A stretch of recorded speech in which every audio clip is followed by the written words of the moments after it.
Breaking చూస్తున్నాం. YCP నేత గన్నవరం మాజీ ఎమ్మెల్యే వల్లభనేని వంశీ అస్వస్థతకు గురయ్యారు. దీంతో ఆయన కుటుంబ సభ్యులు ఆసుపత్రికి తరలించారు. ఆయన కోర్టుకు హాజరయ్యారు. అనంతరం శ్వాస తీసుకోవడంలో వంశీ ఇబ్బంది పడ్డారు. ఈ విషయాన్ని గుర్తించిన కుటుంబ సభ్యులు, సన్నిహితులు కూడా వెంటనే ఆయన్ని విజయవాడలోని ప్రైవేట్ ఆసుపత్రికి తరలించారు. ప్రస్తుతం వంశీకి వైద్యులు చికిత్స అందిస్తున్నారు. ఆయన ఆరోగ్యం ప్రస్తుతం నిలకడగా ఉందని వైద్యులు వెల్లడించినట్లు తెలుస్తోంది. మరికొద్ది రోజుల పాటు ఆయనకు చికిత్స అందించాల్సిన అవసరం ఉంటుందని వంశీ కుటుంబ సభ్యులకు వైద్యులు స్పష్టం చేసినట్లు సమాచారం.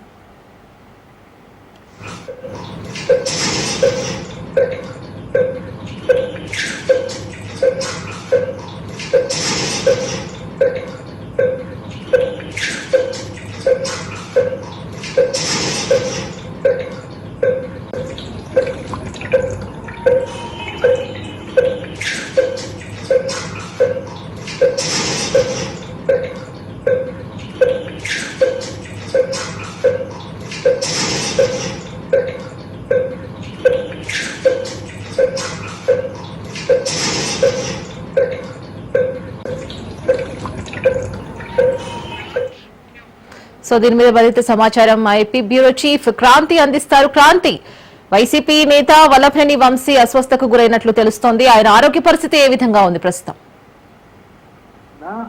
మరొకసారి వైసీపీ నేత వల్లభనేని వంశీ ఆరోగ్యం కొంత క్షీణించడంతో స్వల్పంగా అస్వస్థతకి గురి కావడంతో ఈ రోజు విజయవాడలోని ఒక ప్రైవేట్ హాస్పిటల్లో చికిత్స నిమిత్తం వంశీ జాయిన్ అవడం జరిగింది. అయితే Gannavaram principal junior civil judge కోర్టుకి సంబంధించి హాజరైన వైసీపీ నేత మాజీ ఎమ్మెల్యే వల్లభనేని వంశీకి సంబంధించి కొంత అస్వస్థతకి గురవడం జరిగింది.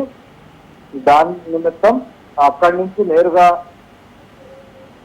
ప్రభుత్వ ప్రైవేట్ హాస్పిటల్లో జాయిన్ అవడం జరిగింది. గత 37 రోజులకి సంబంధించి కూడా విజయవాడ జిల్లా జైల్లో పలు కేసులకి సంబంధించి రిమాండ్ లో ఉన్న నేపథ్యంలో, అటు జిల్లా జైల్లో ఉన్న నేపథ్యంలో కొంత ఆరోగ్యం అయితే క్షీణించింది. అనంతరం అటు వెన్నెముక సమస్య, అదేవిధంగా దాంతో పాటు కొంత ఆరోగ్య క్షీణించడానికి సంబంధించి కూడా గతంలో కోర్టు ఇచ్చిన ఉత్తర్వుల ఆధారంగా కూడా ప్రైవేట్ హాస్పిటల్లో చికిత్స కూడా అందించారు. అనంతరం అన్ని కేసులకి సంబంధించి కూడా బెయిల్ రావడంతో విడుదలైన వల్లభనేని వంశీకి సంబంధించి అటు స్టేషన్ లో సంతకాలు పెట్టడంతో పాటు కోర్టుకు సంబంధించిన వాయిదాలకు కూడా హాజరవుతున్నారు. ఈ నేపథ్యంలోనే ఈ రోజు కొంత అస్వస్థతకు గురవడంతో మరొకసారి గుటాగుటున అటు ప్రైవేట్ హాస్పిటల్లో జాయిన్ అవడం జరిగింది. ప్రస్తుతం వంశీ ఈ ఆరోగ్య పరిస్థితి నిలకడగా ఉందంటూ కూడా వైద్యులు చెప్తున్న పరిస్థితి అయితే ఉంది. పూర్తి స్థాయిలో ఇప్పటికే వైద్యులు వంశీకి సంబంధించి చికిత్స చేస్తున్నారు. దానిలో భాగంగానే గతంలో ఏవైతే కొంత అనారోగ్య సమస్యలతో బాధపడుతున్నారో ఆ అనారోగ్య సంబంధించిన సమస్యలకి సంబంధించి కూడా కొంత తీవ్రత కొంతమేర తగ్గుతున్న నేపథ్యంలో ప్రస్తుతం మళ్ళీ ఆ సమస్యలు మళ్ళీ తిరగబోతున్న నేపథ్యంలో వాటికి సంబంధించిన చికిత్స ఏ రకంగా ఉండబోతుంది, ఇంకా ఎన్ని రోజులు ట్రీట్మెంట్ తీసుకోబోతున్నారనే అంశాలకు సంబంధించి కూడా కొంత క్లారిటీ రేపు వచ్చే అవకాశం అవుతుంది. ప్రస్తుతం అయితే వంశీ ఆరోగ్య పరిస్థితి అయితే కొంత నిలకడగానే ఉంది. హాస్పిటల్లో అటు డాక్టర్లందరూ కూడా వంశీకి మెరుగైన వైద్యం అయితే అందిస్తున్నారు. ఇప్పటికే అటు వైసీపీ నేతలు, కార్యకర్తలు పెద్ద ఎత్తున గన్నవరం నుంచి కూడా హాస్పిటల్ వద్ద చేరుకున్న పరిస్థితి అయితే ఉంది. Right Kranthi, thank you.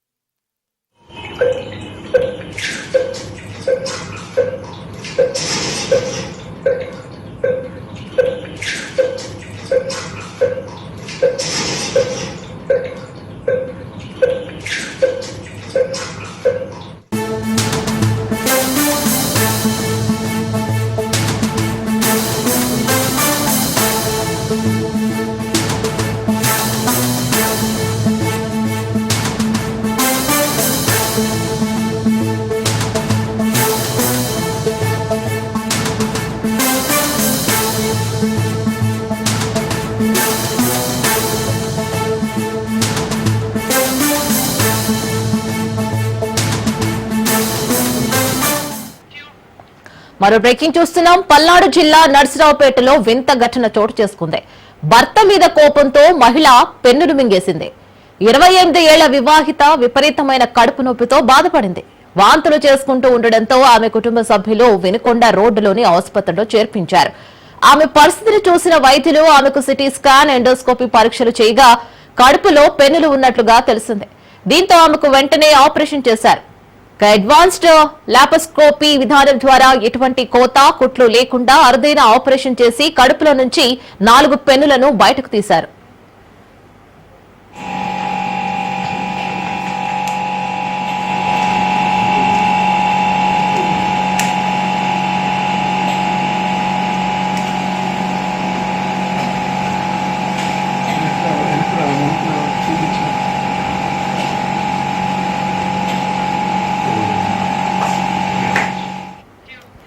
Palnadu జిల్లా నర్సరావుపేటలో వింత ఘటన చోటు చేసుకుంది. భర్త మీద కోపంతో మహిళ పెన్నులు మింగేసింది.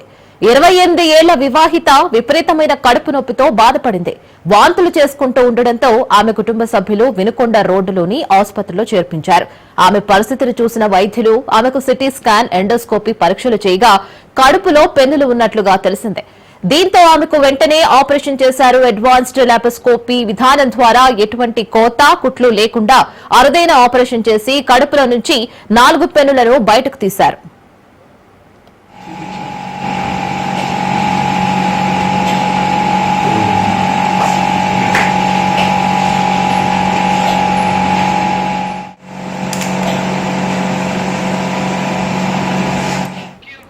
దీనికి సంబంధించి పూర్తి డీటెయిల్స్ మా ప్రతినిధి రమేష్ అందిస్తారు. రమేష్, ఏదైతే మరి డాక్టర్లు దేవుడు అంటానికి ఇది ఒక నిదర్శనం అని చెప్పుకోవచ్చు. ఎందుకంటే ఒక 28 ఏళ్ల మహిళ మరి 3 పెన్నులు పొట్టలో ఉండిపోయినటువంటి నేపథ్యంలో ఏదైతే నరసరావుపేటకు చెందినటువంటి డాక్టర్ రామచంద్రారెడ్డి శ్రీమాత్ హాస్పిటల్ కి అక్కడికి వచ్చారు. ఏదైతే హాస్పిటల్ కి వచ్చినటువంటి నేపథ్యంలో కూడా ఆమె వాంతులతో హాస్పిటల్ కి మొదటిగా చేరింది. ఈ నేపథ్యంలోనే ఆమెకి సిటీ స్కాన్ తీసిన వెంటనే కూడా పొట్టలో 3 పెన్నులు ఉన్నట్లు కూడా స్కాన్ లో వచ్చినటువంటి నేపథ్యంలో ఆమెకి హఠావుటిగా సర్జరీ చేయాలని కూడా డాక్టర్ సలహా మేరకు కూడా ఏదైతే మరి మామూలుగా అయితే పొట్టలో పెన్నులు ఉన్నప్పుడు ఓపెన్ సర్జరీ చేయాల్సి ఉన్నటువంటి నేపథ్యంలో ఏదైతే మాతాశ్రీ హాస్పిటల్ సంబంధించినటువంటి డాక్టర్ రామచంద్రారెడ్డి లాప్రోస్కోపీ ద్వారా కేవలం ఒక చిన్న హోల్ పెట్టేసి కూడా 3 పెన్నులు కూడా తీయటం జరిగింది. ఎందుకంటే ఇది ఒక అరుదైన ఆపరేషన్ అని చెప్పుకోవచ్చు. ఎందుకంటే ఆయన మీడియా సమావేశం ఏర్పాటు చేసి కూడా ఇలాంటి సర్జరీ మొట్టమొదటిగా చూస్తున్నాం. ఎందుకంటే ఆయన సర్వీస్ లో కూడా మొట్టమొదటి చూస్తున్నాం. అదేవిధంగా హాస్పిటల్స్ లో కూడా చాలా హాస్పిటల్లో అనేక సర్జరీలు జరుగుతున్నప్పటికీ కూడా ఇది ఒక అరుదైన ఆపరేషన్ కూడా ఆయన చెప్పినటువంటి పరిస్థితి కనపడుతుంది. ఎందుకంటే ఆమె కొంత మరి 28 సంవత్సరాల మహిళ 3 పెన్నులు లోపల ఉండటంపై కూడా కొంత ఎందుకు లోపలికి వెళ్ళిపోయిన అనేది కూడా డాక్టర్ ని మనం మీడియా క్వశ్చన్ చేసినటువంటి నేపథ్యంలో ఆమె కొంచెం ఇన్నోసెంట్ గా ఉన్నటువంటి నేపథ్యంలో కూడా ఈ పెన్నులు లోపలికి వెళ్ళినట్టు కూడా మనకి వివరించారు. ఏదేమైనా 3 పెన్నుల సర్జరీ తర్వాత కూడా ఆమె కేవలం 3 రోజుల్లో ఆమెని డిశ్చార్జ్ చేశారు.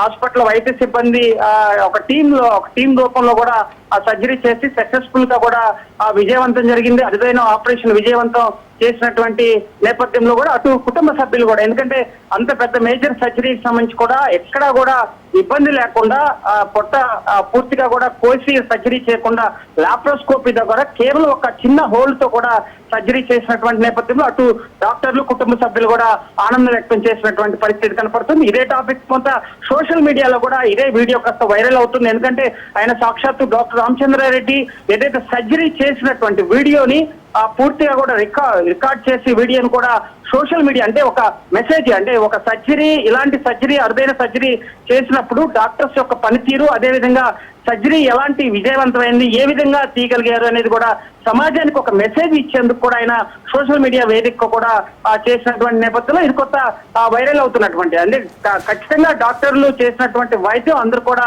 అప్రిషియేట్ చేస్తున్నారు. ఏదైతే రామచంద్రారెడ్డి చేసినటువంటి ఆపరేషన్ విజయవంతం అవడంతో కూడా అటు కుటుంబ సభ్యులు కూడా ఆనందం వ్యక్తం చేసినటువంటి పరిస్థితి కనపడుతుంది. Reena, right Ramesh, thank you.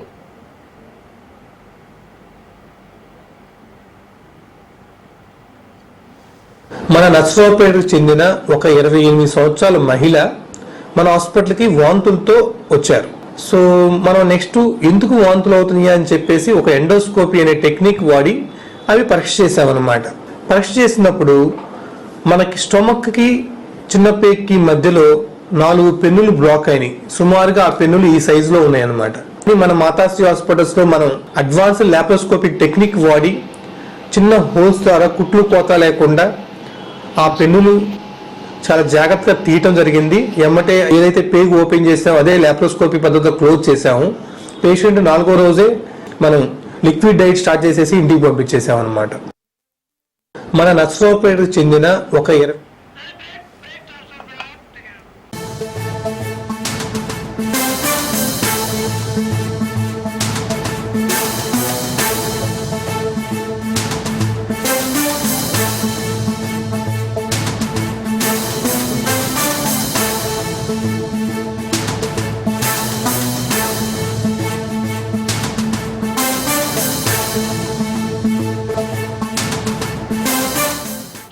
మరో బ్రేకింగ్ చూస్తున్నాం. గొంతులో పూరి ఇరుక్కొని యువకుడు దుర్మరణం పాలయ్యాడు. ఈ విషాదకర ఘటన మహబూబ్ నగర్ జిల్లా రాజాపూర్ మండల పరిధిలోని తిరుమలాపూర్ గ్రామంలో చోటు చేసుకుంది. మండల పరిధిలోని కానాపూర్ గ్రామానికి చెందిన బ్యాగరి కుమార్ తాను పాలేరుగా పనిచేస్తున్న తిరుమలాపూర్ రామరెడ్డి వ్యవసాయ పొలం దగ్గర తను వెంట తెచ్చుకున్న పూరీలు తిన్నాడు. ఇక మూడవ పూరి తింటున్న సమయంలో అది గొంతులో ఇరికి ఆ యువకుడు అక్కడికక్కడే మృతి చెందాడు.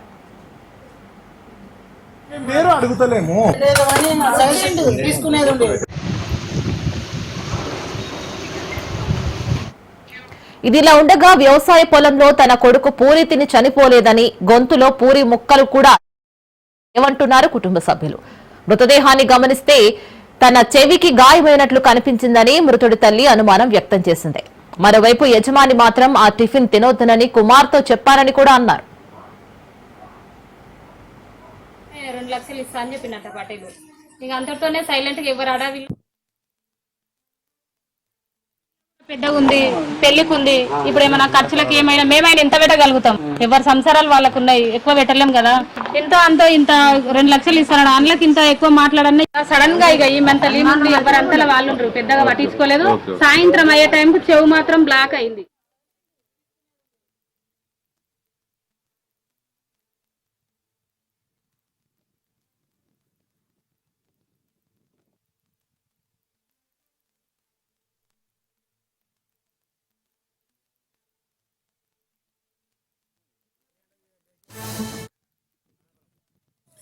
పోయాడు మళ్ళీ వచ్చాడు. ఇక మంది ఎత్తుకున్నాడు, అక్కడ అడదా చేసాడు అంతే. ఈ మంది ఆయన నా తాన అదే కుమార్ అనే పిల్లాడు, కానపురం పిల్లాడు పనిచేస్తున్నాడు. 2.5-3 సంవత్సరాల కింద అటు ఇటు ఉంటుంది. పొద్దున టిఫిన్ తెచ్చుకున్నాడు మా ఊర్లోకి వెళ్ళి. పొద్దున 7 గంటలకు 7:15 వచ్చిండు. వచ్చి 2 పూరీలు తిన్నాడు. 3వ పూరి తింటుంటే మొత్తం గొంతులకి గుయికి అన్నాడు. అట్లా పానం పోయి 90 చక్కెరని పానం పోయి పోతే ఏమన్నా నా మీద 100% వస్తుండే.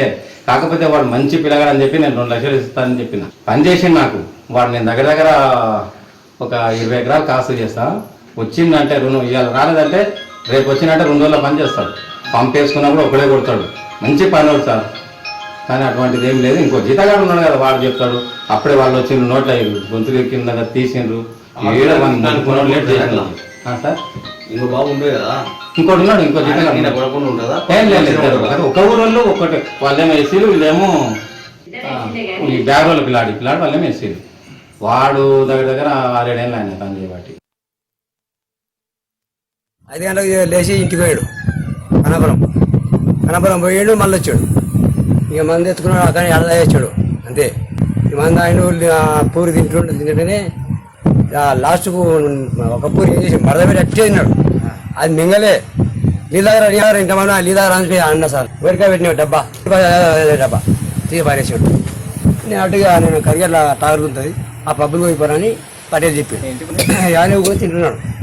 పటేల్ పప్పులు నాకు వారం కొట్టి బండారం కొడితే ఏమైంది పోయిరా ఏమో నేను చూడలే. అది ఒక్కటి మార్గం నీళ్ళు తాగని బాగా అన్నది. తాగలే, చావు కూడా తాగలే. చావు కూడా 5 గంటలకు లేచి ఇంటికి పోయాడు. కనపురం పోయాడు మళ్ళీ వచ్చాడు. ఇక మంది ఎత్తుకున్నాడు, అక్కడ అడదా చేసాడు.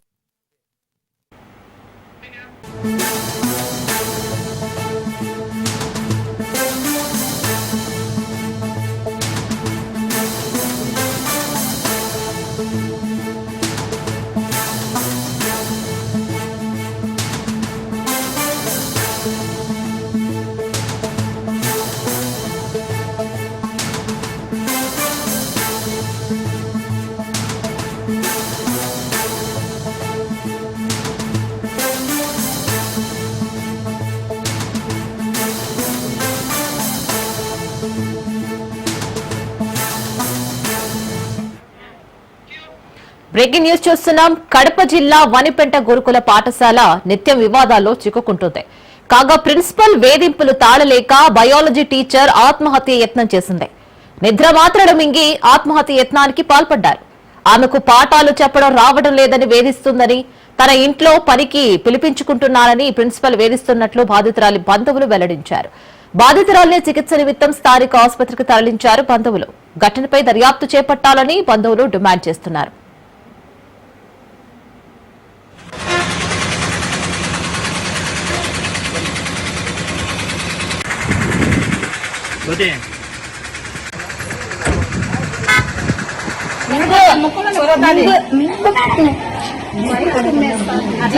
ఊపిరి ఆడదు మళ్ళీ అట్లా చేస్తే కొన్ని తాగు వద్దు నాకేమొద్దు కొన్ని తాగు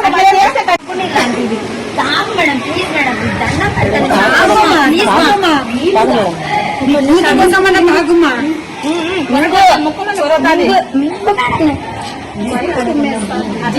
ఊపిరి ఆడదు మళ్ళీ అట్లా చేస్తే కొన్ని తాగు వద్దు నాకేమొద్దు కొన్ని తాగు మేడం ప్లీజ్ మేడం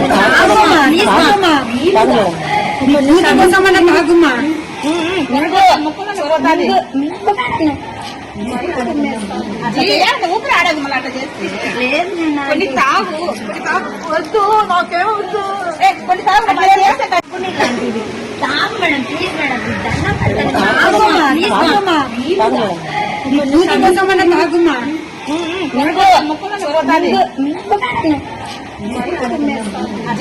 ఊపిరి ఆడదు. తిరుపతిలో భూమి, విజయవాడలో రిజిస్ట్రేషన్, విశాఖలో ల్యాండ్ ఓనర్, ఏలూరులో నకిలీ ఓనర్, ఏపీలో ఇష్టారాజ్యంగా రిజిస్ట్రేషన్ ప్రక్రియ కొనసాగుతోంది. చట్టాన్ని కాపాడాల్సిన వాళ్లే తూట్లు పొడుస్తున్నారు. చట్టంలోని లొసుగులతో రాజ్యమేలుతున్నారు. రిజిస్ట్రేషన్ శాఖలో కొందరు తీరు ఆడిందే ఆట పాడిందే పాటగా మారింది. బెజవాడలో రిజిస్ట్రేషన్ ప్రక్రియ ఇష్టారాజ్యంగా సాగుతోంది. రూల్స్ పాటిస్తే ల్యాండ్ రిజిస్ట్రేషన్లు చేయాల్సిన పటమట సబ్ రిజిస్ట్రార్ చేతివాటం ప్రదర్శిస్తున్నారు.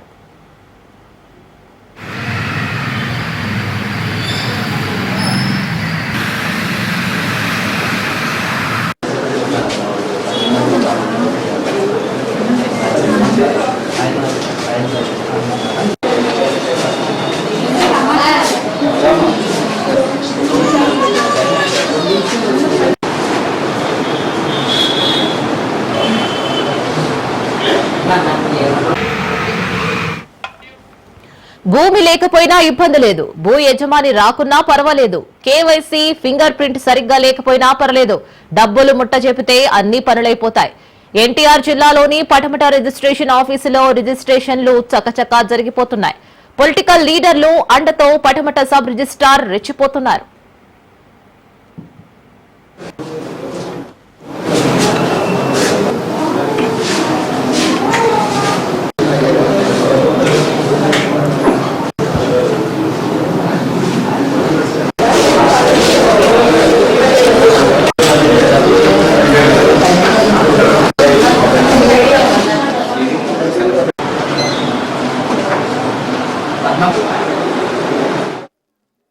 తిరుపతి, విశాఖపట్నం, రాజమండ్రి వంటి ప్రాంతాల్లో భూముల ధరలకు రెక్కలొచ్చాయి. దీంతో రియల్ ఎస్టేట్ బ్రోకర్లు సబ్ రిజిస్ట్రార్లను సంప్రదించి యవ్వారం చక్కబెట్టుకుంటున్నారు. దీపం ఉండగానే ఇల్లు చక్కబెట్టుకోవాలన్న చందంగా మారింది. భూముల రిజిస్ట్రేషన్ల వ్యవహారం రోజురోజుకి మోసపూరితంగా మారుతుంది.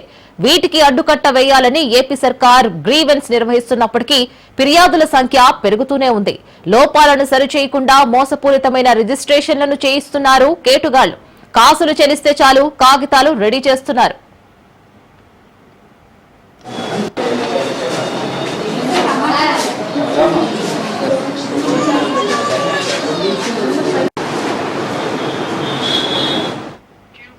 తిరుపతి సబ్ రిజిస్ట్రార్ పరిధిలోని తుమ్మల గుంటకు చెందిన వేదాంతపురం ఆగ్రహంలో భూమాయాజాలం ప్రకంపన సృష్టిస్తుంది.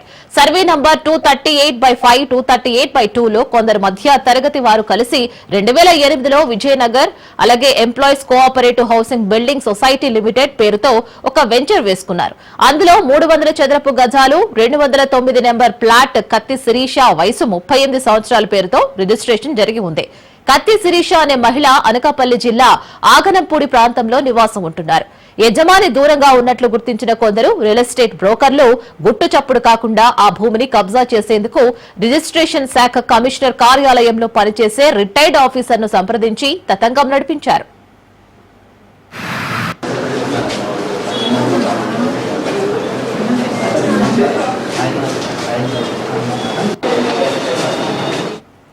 రిజిస్ట్రేషన్ శాఖ ప్రవేశపెట్టిన 2.0 సాఫ్ట్వేర్ ప్రకారం పేరు, వయసు, ఆధార్ కార్డు, వేలిముద్ర సహాయంతో సరిపోవాల్సిన అవసరం ఉంది. అయితే రిటైర్డ్ ఆఫీసర్ ఇచ్చిన ప్లాన్ ప్రకారం కత్తి శిరీష అనే పేరు ఎక్కడ ఉంటుందని ఆధార్ కార్డు సర్వేలో పనిచేసే ఒక వ్యక్తి ద్వారా వెతికించారు. ఏలూరు జిల్లా మండలిలోని ఆధార్ కార్డు నెంబర్, దాంతో పాటు కత్తి శిరీష భర్త పేరు సల్మాన్ రాజుగా ఉన్నట్లు డేటా సేకరించారు. ఇంకేముంది, తిరుపతిలో 5 కోట్ల స్థలాన్ని అక్రమంగా రిజిస్ట్రేషన్ చేయించేందుకు వ్యూహరచన కూడా చేశారు.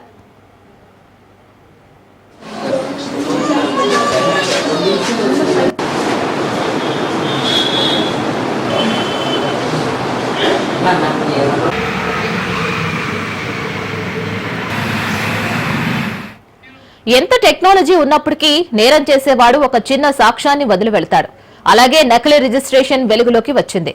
2008 సంవత్సరంలో భూమి కొనుగోలు చేసిన కత్తి శిరీష గారి వయసు 54 సంవత్సరాలు. కానీ మోసపూరితంగా రిజిస్ట్రేషన్ చేసిన నకిలీ వ్యక్తి కత్తి శిరీష వయసు 38 సంవత్సరాలు. దీంతో ఒకసారి భూమాఫియా గుట్టురట్టయింది. క్రైమ్ నంబర్ 53/25 అనే కేసులో కంప్లైంట్ అయినటువంటి కత్తి శిరీషకు సంబంధించిన కొంత ల్యాండ్ వేదాంతపురంలో ఉంటుంది. ఈ ల్యాండ్ని వేరే వాళ్ళు ఆమె పేరు మీద ఒక ఫేక్ ఆధార్ కార్డులు అవి తయారు చేసుకొని రిజిస్ట్రేషన్ చేయడం జరిగింది. దాని మీద ముద్దాయిలు ఎవరైతే దీనికి సంబంధించి ఉంటారో ఫోర్జరీ డాక్యుమెంట్ తయారు చేసుకున్నటువంటి వాళ్ళందరినీ కూడా అరెస్ట్ చేయడం జరిగింది. అరెస్ట్ చేసి జైలుకి పంపడం జరిగింది. ఈ కేసులో ప్రస్తుతం అయితే అందరూ జైల్లో ఉన్నారు. మిగతా విషయాలు తదుపరి ఇన్వెస్టిగేషన్లో తెలియజేస్తాం.